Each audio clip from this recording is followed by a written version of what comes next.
নমস্কার, healthy smile tips পরিবারের সবাইকে স্বাগত। আজকের আমি যে বিষয়টি নিয়ে আপনাদের সামনে উপস্থিত হয়েছি তা হলো 22শে জুলাই 2024 শ্রাবণ মাসের প্রথম সোমবার।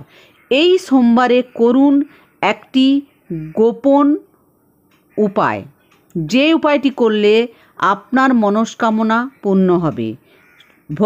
ভক্তি ও শ্রদ্ধা সহকারে এই উপায়টি করুন এবং গোপনে করুন। উপায়টি হলো, এই দিন শিব মন্দিরে গিয়ে আপনার ডান হাতে অল্প গঙ্গা জল বা এমনি প্লেন জল নিয়ে আপনার বাম হাতের কনিষ্ঠ আঙ্গুলটি ওই জলের উপর স্পর্শ করুন। স্পর্শ করে আপনারা একটি মন্ত্র বলুন, যে মন্ত্রটি বলতে হবে 11 বার, এবং বলার আগে আপনারা শরীরের মধ্যে শ্বাস ভরে নেবেন।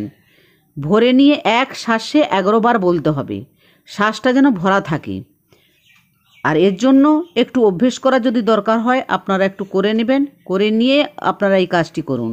শ্বাস ভরে নিয়ে 11 বার এই মন্ত্রটি, ওম সোম সোমায় নম, এই মন্ত্রটি 11 বার জলে স্পর্শ করা অবস্থায়, অর্থাৎ ডান হাতে জল, বাম হাতের কনিষ্ঠাঙ্গুল জলে স্পর্শ করা হয়েছে এবং 11 বার নিঃশ্বাস ধরে রেখে এই মন্ত্রটি বলা হচ্ছে।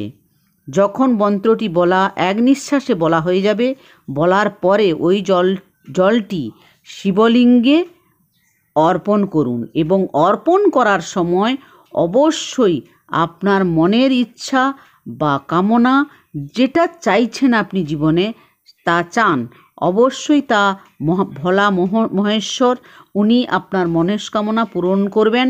এটি একটি গোপন প্রয়োগ, তাই গোপনে আপনারা করুন। আর এই উপায়টি করতে হবে 22শে জুলাই 2024 অর্থাৎ শ্রাবণ মাসের প্রথম সোমবারে করার জন্য এই উপায়টি। এর আগে এই কাজটি করার আগে আপনারা শিবলিঙ্গে যেমন ফুল, বেলপাতা, ঘি, মধু দিয়ে শিবলিঙ্গে পুজো করতে পারেন, কোনো অসুবিধা নেই।